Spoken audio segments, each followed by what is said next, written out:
well, do you remember me, Colita Lewis, your social worker? And I was like, Colita! Like instantly, little T, like the little girl in me, activated, right? And I knew the like my spirit, my soul knew that was like, that's from God. Don't give up. Keep doing this. This is where you're supposed to be. How do you curse somebody with joy? How do you do? What's the art of that? Yeah. The art of that? Yeah. It's find the positive. Yeah. Find the positive. Sometimes I don't do it though. Sometimes I'm like, you a fat ass bitch. Fat, ugly bitch, oh miserable ass bitch. Oh yeah. I'm gonna pray for you, ho.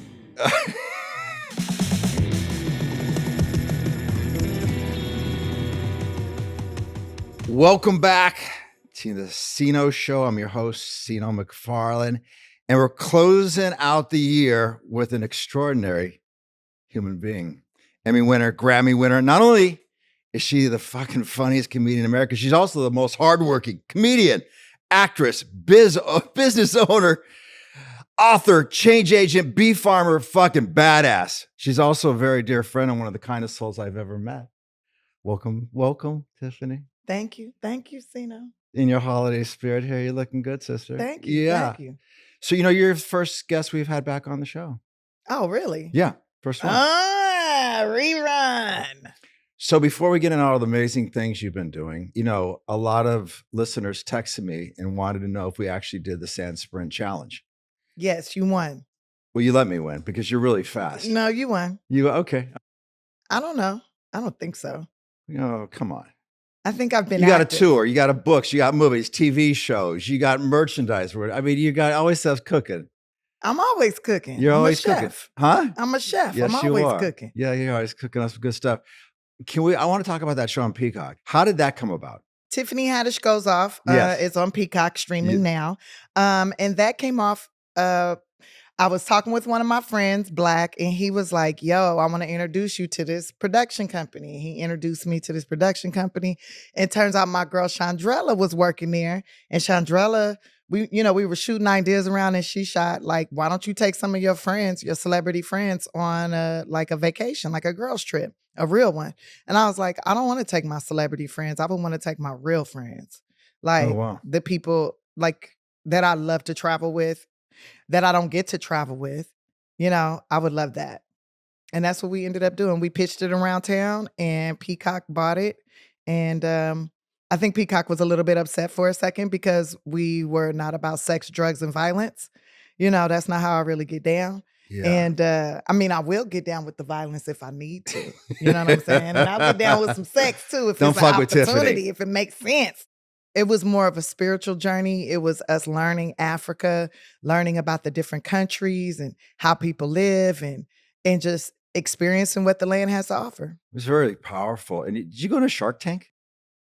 Did I go to Shark Tank? No, were you in weren't you in a tank? And what happened? No, we were in a cage. We went shark diving. Yeah. What happened? Yeah, off the coast of Cape Town, we went to go swim with sharks. Yeah. And turns out there was nothing there but sea lions. Yeah. Then I got shitted on by a bird. You got shitted on by a bird. Yeah. So, I'm blessed. Yeah, blessed. It pooped right on my third eye. That's a good luck in Italy. That's right. Yeah. What, you got married. And yeah, I did. What was that all about? That was about, I feel like the longest relationship you'll ever have in life is the one with yourself. Mm-hmm. And the most promises you ever break in life are the ones to yourself. And I've made commitments to people, to jobs, to, different events and things, but I don't think I've ever really made a commitment to myself. And I think it's so important to do that, to honor that. And how can I expect somebody to want to marry me or want to be with me or spend time with me when I don't even want to do that with me, right? Oh, so wow. It's like, if I wouldn't marry somebody like me, why would I expect anybody else to marry me? So I made a commitment to myself. I've been honoring those boundaries. It's an open marriage. And I've been enjoying it. What are the boundaries? None of your fucking business. That's a boundary. Well, don't you set tell that hard. everybody That's what a the hard boundaries boundary. are. Wow. Okay. Yeah. Learning to say, I don't have to give up all the information. Exactly. Good for you. Good for you. How did that experience change your relationship with all your pals? I feel like it made us stronger. We learned things about each other that we didn't know from before. also, it just made me realize, like, I'm really a good curator of people Yes, you are. and good character. And like, you know, over the years, I may have picked some ne'er-do-wells and some not so good, nefarious type characters to be around. But at the same time, those people taught me so much about me and showed me what I do like about myself, right? And my girls, us going on that trip together, it made us stronger, but it made me stronger as an individual, which I think it did for each of them as well. Mm-hmm. One of the things I love about you, and it's a long list, is you're always giving back, and you really appreciate people that. Yeah, tell me about that. Where did that? I want to hear about that with you. Well, attitude of gratitude. Attitude of gratitude. Yeah, I got an Yeah. attitude of gratitude. And people that look out for me, I want to look out for them. Right. So many times we help others and nobody ever helps you back. And sometimes it's just opening your eyes and like paying attention that there is help there for you. Right. You just have to be willing to look. You got to turn over a few stones sometimes to find it, but you'll find it. And those people that have been of service to my existence and helped guide me to where I am today, I'm so grateful to them. You know, they didn't have to. They didn't have to show up for me. They didn't have to encourage me to do some of the great things that I've done, but they did. And they were a great service. It was a great service to me. So if I can find some way to show my gratitude, I do. And if I can't, maybe they're not on this planet anymore or they're far away. Well, then I'll do for them what they did for me, for someone else, and I'll do a little more because maybe me doing a little more for somebody else, doing for them what I wish somebody would have did for me, right? Will help them help somebody else. Right? Yeah, It's right like on. it just keeps going. I'm not expecting anything back in return 9 times out of 10 unless you tell me you going to. If you tell me you going to pay me back, if you tell me you going to do this thing, well then I'm expecting that, and then when you don't follow through with that, I start to remove myself. This, listen, I just saw this clip that just fucking dropped me.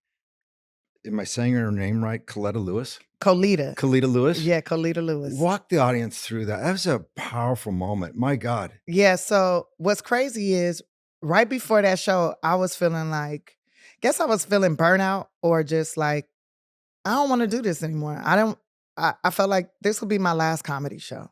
Like it was the end of the tour. My agent had been on me about booking some other dates. And I'm just like, I think this is it for me. I feel like I've done a lot. There was so much more I wanted to do, but it's not necessary.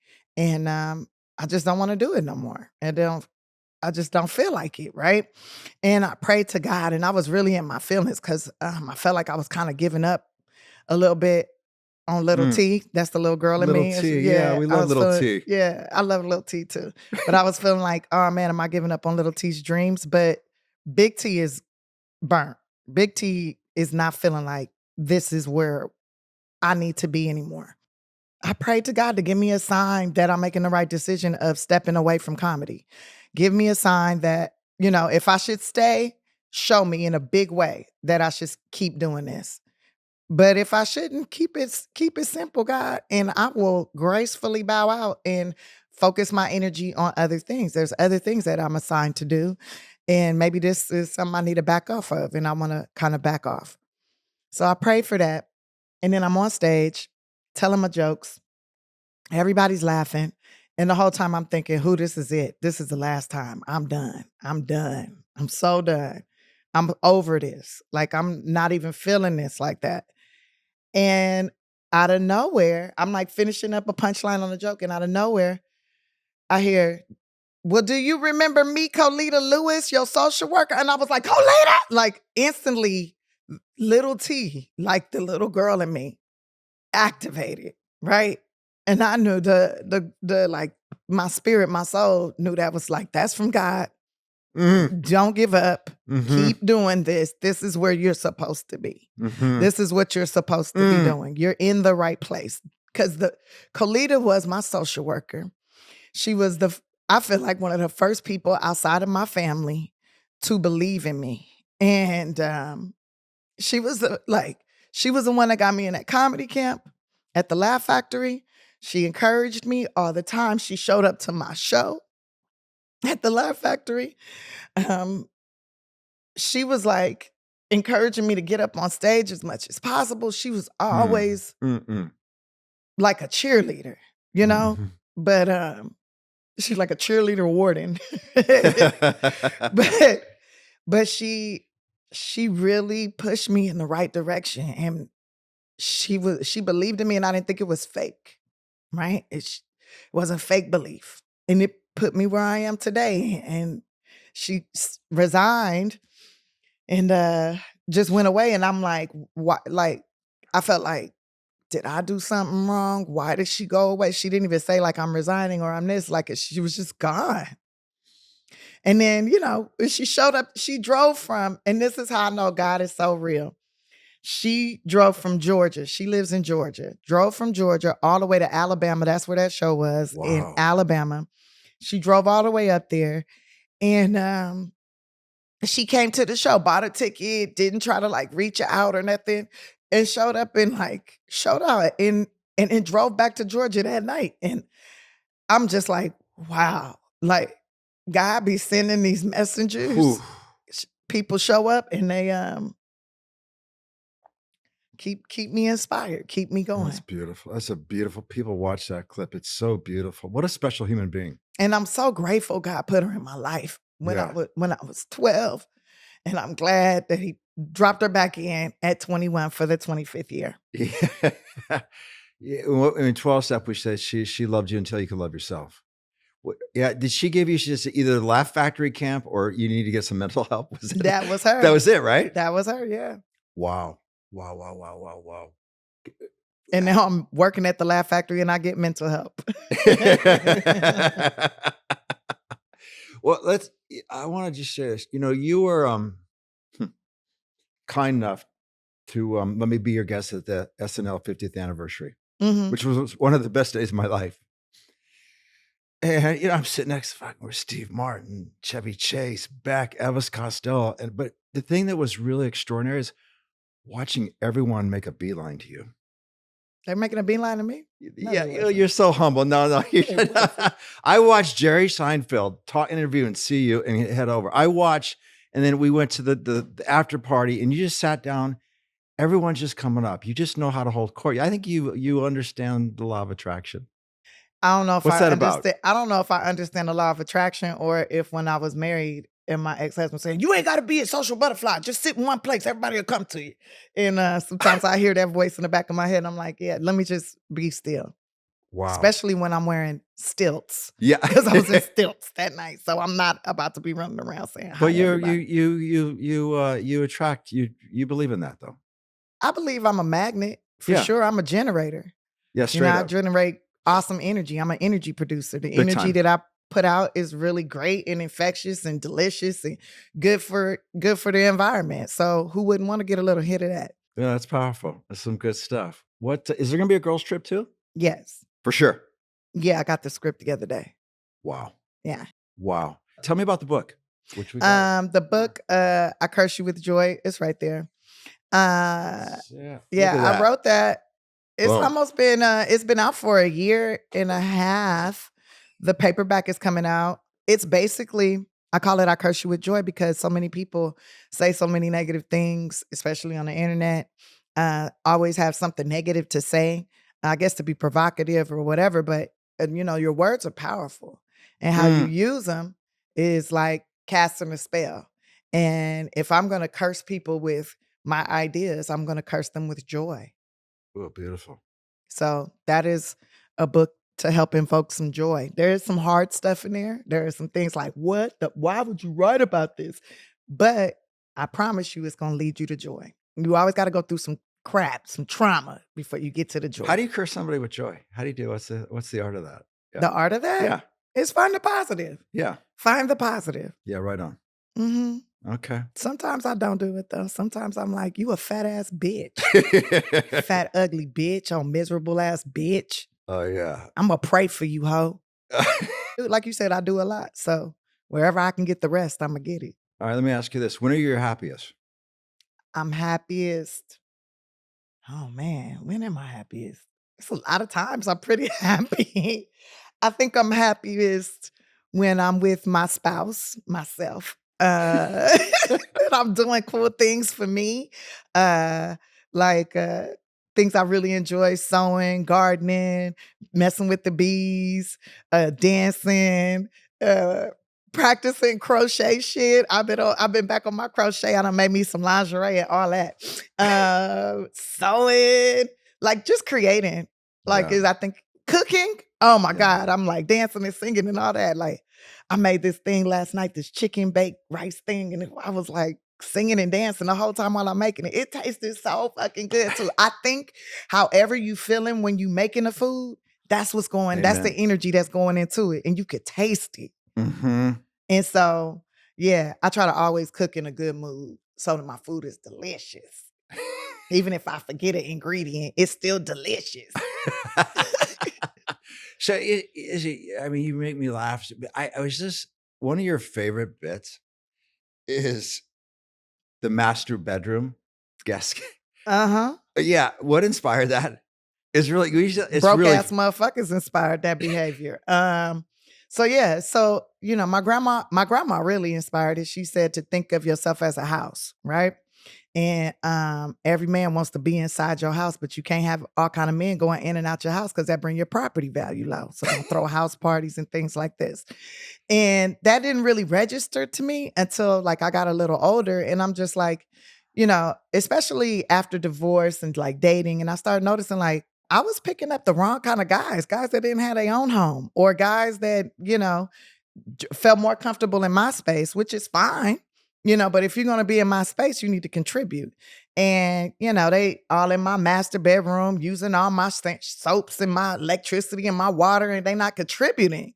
And that was bothering me. And dick is not good enough for contribution. I'm sorry. I mean, I can make me come faster than you ever could. So what? That's not enough for me.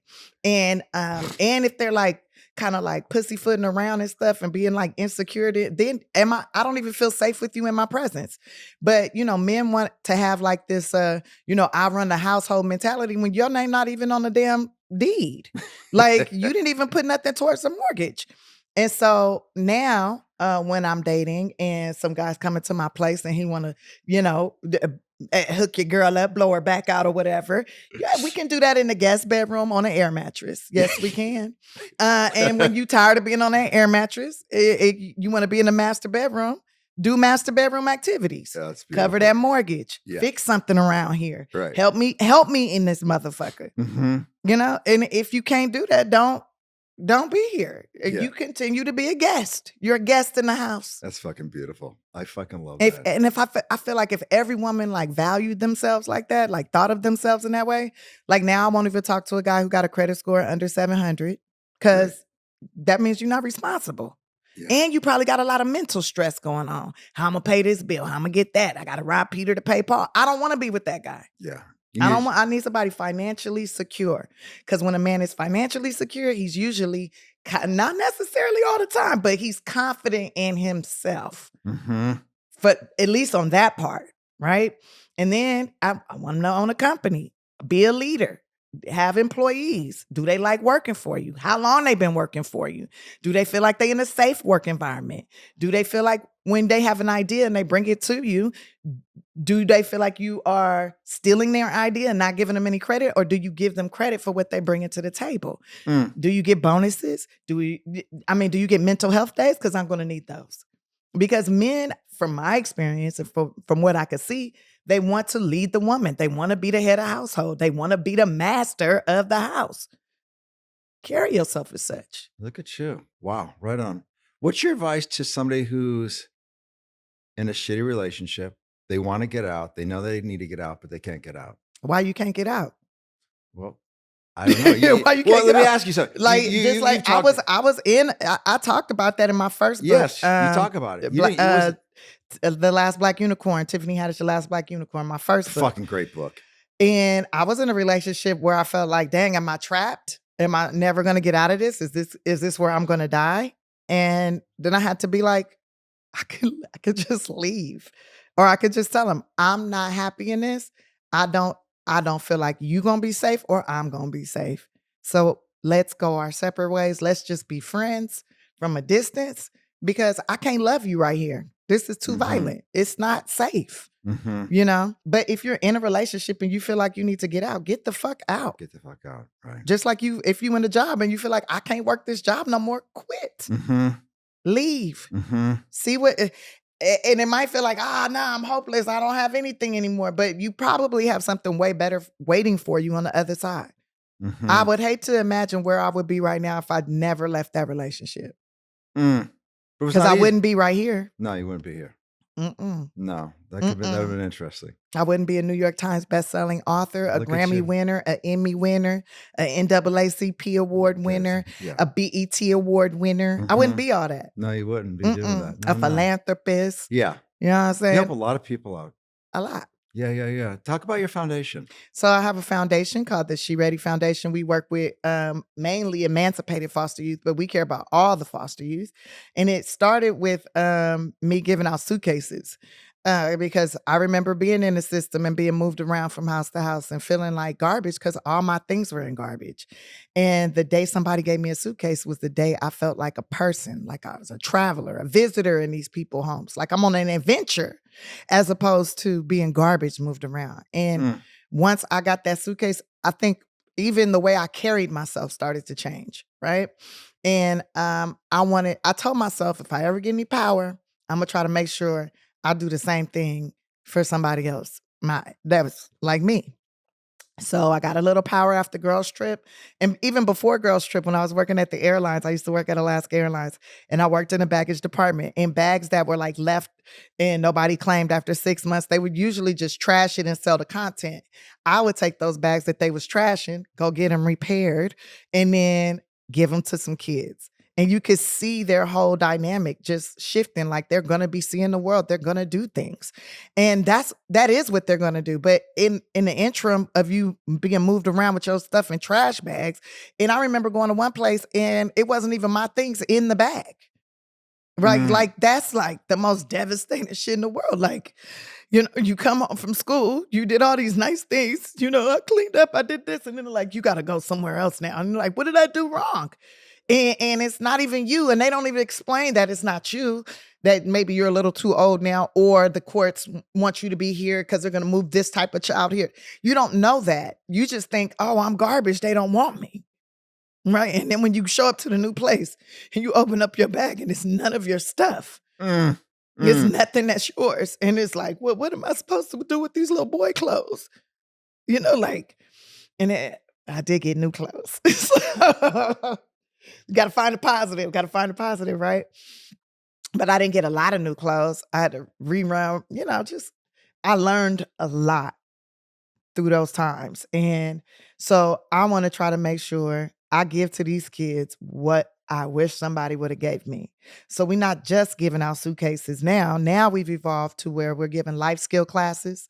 So they're learning how to handle their emotions in the workplace, learning how to open a bank account, how to properly shop for a car, how to fill out an application properly.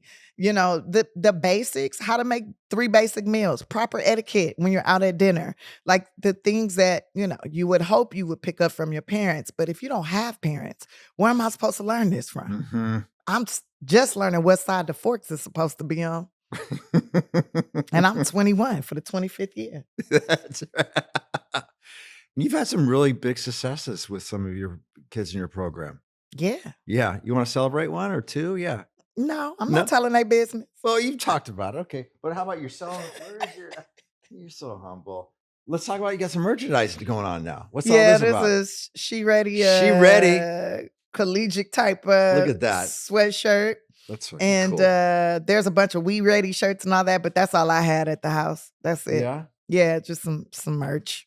All right. Yeah. What I want to talk about, what do you do when the world is loud and scary? Love on me. But how do you do that? Maybe stay in the house and like turn the world off. Usually the world is coming through your phone, right? Or through the TV. If you turn all that off, where's it coming from then? You. You in control of that. You in control of those thoughts. You can decide to tune in or tune the fuck out into something that makes you happy. Like gardening. All right. Or beekeeping or cooking. Turn that off. Turn it off. Yeah. Yeah, shut it down. Yeah. There you go. Unless it's coming right up to your door, then it's knocking. Okay, hello, Mr. Officer. What's going on? Mm-hmm. How you doing? Mm-hmm. And deal with it when it's right in front of you. But you can turn it off. Mm-hmm. How do you turn it off? It's usually a click of a button or a knob No, or a click of a button or pick up a it remote. just goes. Yeah, that's how it does it. Okay. Yeah, usually. I mean, that's what I do. Because I'm asking you. Because my world gets scary and it gets loud, and I turn that shit off. I don't know if you ever seen it. You text me and it'll be like, I'm on a digital detox right now. Yeah. Because fuck you. Everybody don't need access to me. Good for you. And if I'm time out right now, I'm time out. Yeah, I'm usually driving, but still, it's time out. Time out. Yeah. What pisses you off the most? So many things piss me off. Give me two. Lies piss me off. Lying to me, talking to me like I'm dumb. That'll rub me the wrong way. But usually when they're talking to you like you dumb, they're lying to you. From my experience, misconceptions, people's complete misunderstanding of what I might be saying or doing. That kind of makes me upset. But then at the same time, I'm like, well, if they don't understand, it's not for them. That's exactly right. If they don't understand, it's not for them. So I have to remind myself of that. It's not a big trigger like it used to be, but it's the lying to me. Or the telling me you're going to do something and you don't do it, which is lying to me. Lying to me. Lying. That really grinds my gears. Mm-hmm. Mm-hmm. Okay. Let's talk about your spiritual evolution. It's been a hell of a ride for you. Can you talk about that? Yeah. Well, what you want to know? Where my spirituality started? Yeah. Started back in 1900. My mom was a Jehovah's Witness. My dad was Jewish. My mom was steady trying to convert him to be a Jehovah's Witness. I think he was trying to convert her to just being into him. Then, that didn't pan out. But then, I was with my mom till I was like 12. My grandma was a Jehovah's Witness too. And then when I got moved around, I got exposed to different other religions. And then I got back with my grandma, and my grandma was like, it's funny because I got approached by this guy at my junior high dance to be a part of his company doing bar mitzvahs and executive parties. I tell my grandma, she said, you better call that man. That's getting closer to your people. That's who you are. That's what you are. And I didn't understand that. And I ended up working for the man and learning about Judaism through my job, through working. And even while learning about it, I was gravitating to other things. I explored Scientology. I explored Buddhism. I explored the Muslim religion. But all roads kept leading back to Judaism for me. When I hear the Torah, when I hear the cantor singing the Torah, I don't know, like on a cellular frequency or whatever, it like the word of God does something to my body. It makes me feel like I'm releasing toxins or just, relieved of tension. And I will start crying. Like, I don't even know what they're saying. But my soul knows. It's like it's healing for my soul. And I feel like that's what religion should be. It might not be that for everybody, but I feel like it's supposed to be a place of cleansing your spirit and healing. I think when you go to church on Sundays, you should be going there to let go of the negativity that may have happened over the week, the strife, the hardships or whatever. You giving that to God. And when I go to temple, or even when I just turn on a YouTube video and watch temple from YouTube or watch it from the website or whatever, I have it blasting through my house. And I feel like not just me, but my house is being cleansed. There's a cleansing happening. That's beautiful. Wow. And a healing happening. I gravitate more towards Judaism. I've tried the foo-foo with the rocks and the, meditation and all kind of stuff I've tried. Didn't really sit well with my soul though. And I think that's what every human should be finding, what sits well with your soul. Beautiful. Because your soul is the most important thing. I mean, and I feel like how you take care of your soul, how you take care of you, your relationship with you is your relationship with God. So you destroying you. What are you doing with your relationship with God? You destroying it. You betraying you. You playing you. You lying to yourself. You're doing all this to God. because we created in his image. It's his breath that made us. It's his, like every single religion talks about these like top 10 things. And if you can't even stay in that parameter of the top 10, man, your shit is fucked up. Straight up. Right on. That's beautiful. You've always been a searcher. You've always been looking for things. I'm thirsty for the knowledge. Yeah, you are. Big time. That's I was sent here insanely to gather. Curious about everything. Yeah. I want to know. Everything you want to learn. I want to That's know. yeah. Even down to why white people white. What genetics makes you that? Mm-hmm. And it's the OCA2 gene. Mm-hmm. Mm-hmm. That controls your melanin. Yeah. There you go. What's life like without alcohol? Like I'm a teenager again.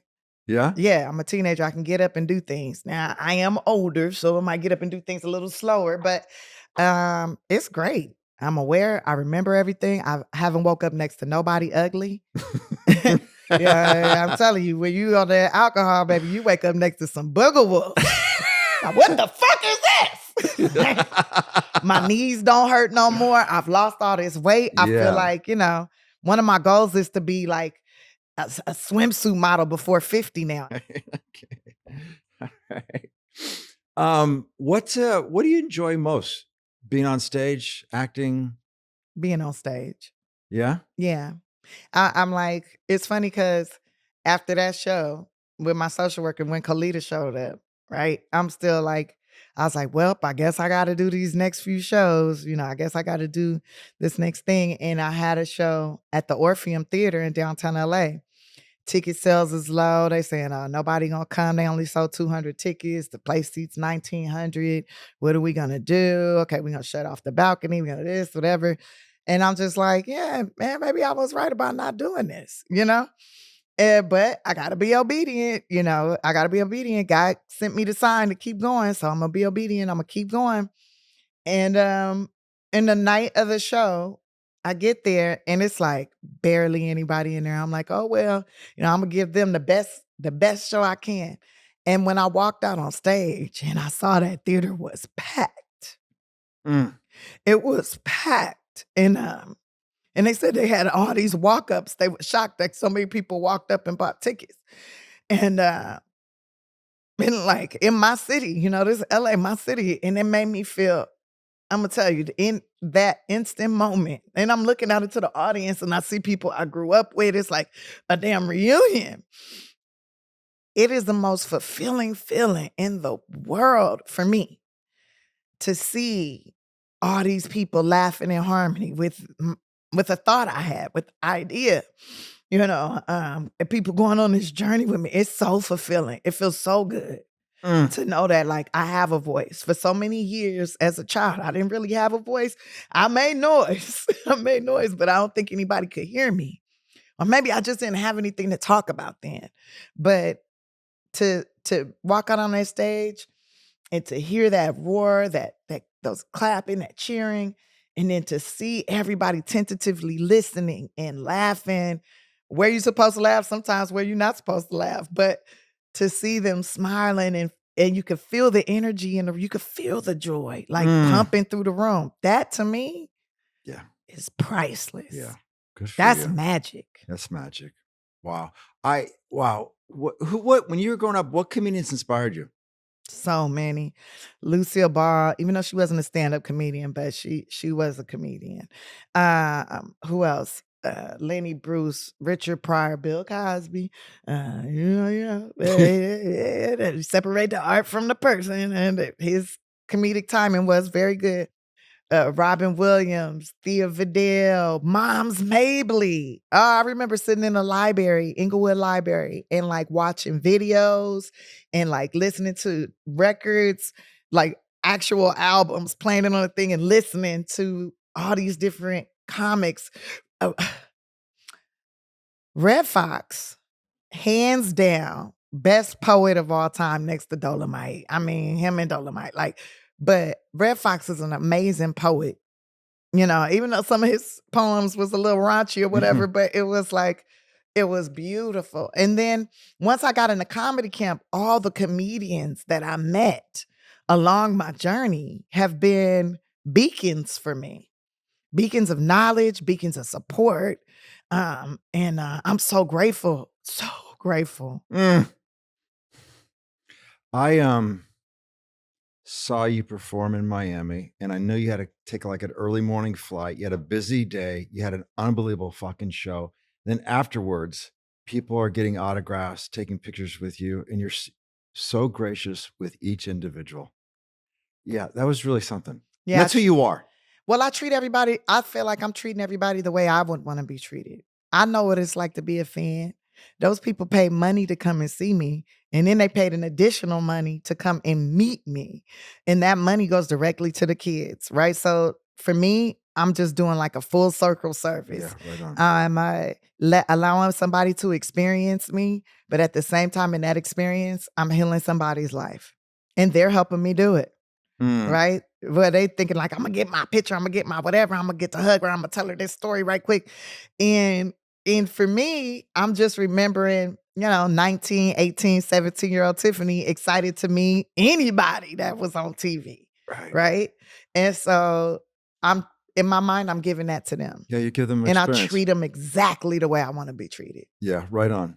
What advice do you have for young actor, comedian, songwriter who's scared, struggling, wants to quit?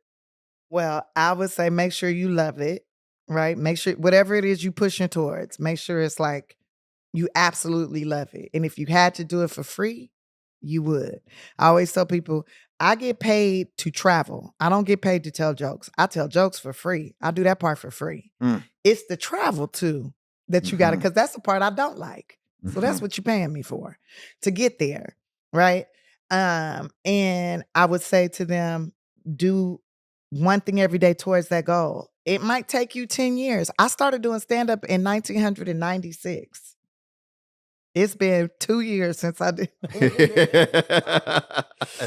I started a long time ago, and it took a long time before I hit the scene or became famous in the eyes of the public. But I mean, in my community, I was already the shit. Yeah, I was popping, right? But the world didn't know yet.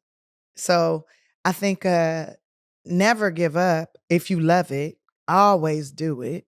And when you have those days where you feel defeated or whatever, maybe pause, give it one last try, give it to God. That's what I did. And I've done it often. There's not the first time I thought about quitting. And God sent me some amazing, sign to keep going. Don't give up. It's like a marker, like in a race, and you're like, I don't know how far I am, and I just want to stop. And then you see 5 more miles left. Oh, shit, I could go 5 more miles. 2 miles left. Okay, I can push through 2 more miles. And that's what I felt like God did when he dropped Colita in my theater and gave her the courage to yell out to me. Like, bam, that's a marker. Okay, I could keep going. You hear, I'm not running a blank race. Wow. What's do you have goals for 26? Do you write goals down? Yeah, I got goals. I've learned not to share them. Yes, I get it. I got it. But you have goals. You do that. I got a lot of goals. Yes, I know you do. Yeah, I have like a Rolodex of goals. Yeah, besides being a swimsuit model. Yeah, that's just particular. Okay. I don't know. Yeah, okay. No. All right. Any final thoughts for the audience? Anything you want to send out to the world right now? Final thoughts to the audience that I would want to send out to the world? Yeah. Remember, you're blessed. And even when you feel like you are up against the wall and this is pointless, I'm wasting my time, I love this thing that I'm doing, but it's not really for me. Stop, pray about it. See what happens. See what happens. See what happens. See what drops in. Right on. Who knows? Your social worker might show up. Everybody watch that might clip. Show up. Just might show up. It's been a real blessing to have you here. Thank you. You've been a great friend and a great teacher to me. And I really appreciate you. Thank you. I appreciate you too. The Seano Show is a production of iHeart Podcasts, hosted by me, Seano McFarlane, produced by Pod People and 28th Ave. Our lead producer is Keith Kornelek. Our executive producer is Lindsay Hoffman. Marketing lead is Ashley Weaver. Thank you so much for listening. We'll see you next week.